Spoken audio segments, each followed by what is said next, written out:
നമസ്കാരം മലയാളി വാർത്തയിലേക്ക് എല്ലാവർക്കും സ്വാഗതം. ഇതാണ് സുരേഷ് ഗോപി.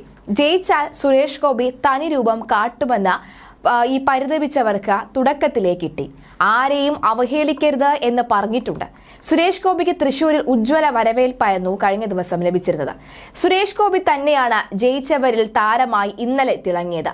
ലോക്സഭാ തെരഞ്ഞെടുപ്പിൽ വിജയിച്ച കേരളത്തിലെ ആദ്യ BJP സ്ഥാനാർത്ഥി സുരേഷ് ഗോപിക്ക് മണ്ഡലത്തിൽ സ്നേഹോഷ്മളമായ വരവേൽപ്പായിരുന്നു. വിജയിയായുള്ള സാക്ഷ്യപത്രം ഏറ്റുവാങ്ങാൻ കളക്ടറേറ്റിലെത്തിയ അദ്ദേഹത്തെ ഓറഞ്ച് നിറമുള്ള കിരീടം അണിയിച്ച് ജില്ലാ BJP നേതാക്കളും അണികളും സ്വീകരിച്ചു. തിരക്കിനിടയിൽ വളരെ പ്രയാസപ്പെട്ടാണ് സുരേഷ് ഗോപി കളക്ടറേറ്റിനുള്ളിലേക്കും കളക്ടറുടെ ചേംബറിലേക്കും പ്രവേശിച്ചത്. ജില്ലാ വരണാധികാരിയും കൂടിയായ കളക്ടർ VR കൃഷ്ണതേജ സാക്ഷ്യപത്രം കൈമാറി. സുരേഷ് ഗോപിയുടെ സഹോദരങ്ങളായ സുഭാഷ് ഗോപി, സുനിൽ ഗോപി എന്നിവരും ഒപ്പം ഉണ്ടായിരുന്നു. BJP ജില്ലാ പ്രസിഡന്റ് KK അനീഷ് കുമാർ, സംസ്ഥാന vice president B Gopalakrishnan, general secretary MD Ramesh, secretary A Nagesh, Palakkad മേഖലാ അധ്യക്ഷൻ V ഉണ്ണികൃഷ്ണൻ, BDJS ജില്ലാ പ്രസിഡന്റ് അതുല്യ ഘോഷ് തുടങ്ങിയവരും കളക്ടറേറ്റിലെത്തിയിരുന്നു. തുടർന്ന് തുറന്ന വാഹനത്തിൽ നഗരത്തിൽ ആഘോഷമായ റോഡ് ഷോയും നടന്നു. പ്രചാരണത്തിന്റെ കലാശക്കൊട്ടിലേക്ക് എത്തുന്നതിനെ വെല്ലുന്ന തരത്തിലുള്ള ജനക്കൂട്ടമായിരുന്നു ഇന്നലെ സ്വരാജ് റൗണ്ടിൽ വൈകിട്ട് തടിച്ചുകൂടിയത്. പുലിക്കളിയും കാവടികളും ബാൻഡ് മേളവും അതുപോലെ തന്നെ കൊടികളും ഒക്കെയായി പ്രവർത്തകർ ഉത്സവ പ്രതീതി സൃഷ്ടിച്ചു. സുരേഷ് ഗോപിയുടെ വരവ് അറിയിച്ചുകൊണ്ട് തന്നെ ഇരുചക്ര വാഹന റാലി വന്നതോടെ ജനക്കൂട്ടം റോഡിലേക്ക് ഇറങ്ങി.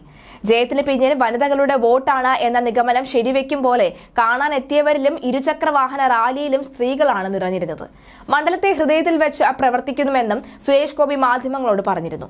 പിന്നിലായി ഗുരുവായൂർ നിയമസഭാ മണ്ഡലത്തിലും മുന്നിലെത്താൻ പരിശ്രമിക്കുകയുണ്ടായി. തൃശൂർ പൂരം സിസ്റ്റമാറ്റിക്കായി നടത്താൻ നേതൃത്വം നൽകും. ഈ വർഷമുണ്ടായ പ്രശ്നം ഒഴിവാക്കാൻ ഇടപെടും. കേന്ദ്രമന്ത്രിസ്ഥാനം നേതൃത്വവും തീരുമാനിക്കുമെന്നും തൃശൂരിൽ സ്ഥിരതാമസം ഉണ്ടാകില്ല എന്നും സുരേഷ് ഗോപി പറഞ്ഞു. ഒരാഴ്ച നീളുന്ന ആഘോഷ പ്രകടനങ്ങൾക്കാണ് ജില്ലാ നേതൃത്വം ഒരുങ്ങുന്നത്. എതിർ സ്ഥാനാർത്ഥികളായ K മുരളീധരനെ കുറിച്ചും VS സുനിൽകുമാറിനെ കുറിച്ചുമുള്ള ചോദ്യങ്ങളോട് പ്രതികരിക്കാതെ സുരേഷ് ഗോപി മാതൃകയായി. മറ്റുള്ളവരുടെ ഒരു കാര്യവും ചോദിക്കരുത് എന്ന K മുരളീധരൻ പൊതുപ്രവർത്തനത്തിൽ നിന്ന് വിട്ടുനിൽക്കുന്നത് സംബന്ധിച്ച ചോദ്യത്തിന് മറുപടിയായി അദ്ദേഹം പറഞ്ഞു. പ്രചാരണ കാലത്ത് പോലും അവരുടെ പേര് പറഞ്ഞിട്ടില്ല. മുരളിയേട്ടൻ എന്ന് അഭിസംബോധന ചെയ്ത് രാഷ്ട്രീയമല്ലാത്ത ചില കാര്യങ്ങൾ പറഞ്ഞിട്ടുണ്ട്. അത് സംബന്ധിച്ച് അല്ലെങ്കിൽ അത് ബന്ധത്തെക്കുറിച്ചാണ്, അല്ലാതെ അവരുടെ പേര് പോലും പറഞ്ഞിട്ടില്ല എന്നും അദ്ദേഹം മാധ്യമങ്ങളോട് പറഞ്ഞു. ഒരു കാരണവശാലും സ്വന്തം പാർട്ടി പ്രവർത്തകരെ അവഹേളിക്കുകയോ തിരിഞ്ഞുകുത്തുകയോ ചെയ്യരുത് എന്ന് പ്രവർത്തകരോട് പറഞ്ഞിട്ടുണ്ട്. വലിയ രാഷ്ട്രീയ പാരമ്പര്യമുള്ള കുടുംബത്തിലെ ആളാണ്. അങ്ങനെ ചെയ്യരുത് എന്ന് മാത്രമാണ് അഭ്യർത്ഥിച്ചിട്ടുള്ളത്. അതിന്റെ പേരിലും പുച്ഛിക്കുകയാണെങ്കിൽ ഒരു ജ്യേഷ്ഠനെ പോലെ കണ്ട് അംഗീകരിക്കും. K മുരളീധരനെ കുറിച്ചുള്ള ചോദ്യത്തിന് മറുപടിയായാണ് അദ്ദേഹം ഇത് പറഞ്ഞത്. വോട്ടർമാരെ ഒരിക്കലും വില കുറച്ച് കാണരുത്. അവരാണ് എല്ലാം നിശ്ചയിക്കുന്നത്. വ്യക്തിപരമായ വിജയം ആയിരുന്നുവെങ്കിൽ 2019 വിജയിക്കേണ്ടതായിരുന്നു. തെരഞ്ഞെടുപ്പ് ഫലം വന്ന ശേഷം പ്രധാനമന്ത്രിയുമായി സംസാരിച്ചിരുന്നില്ല.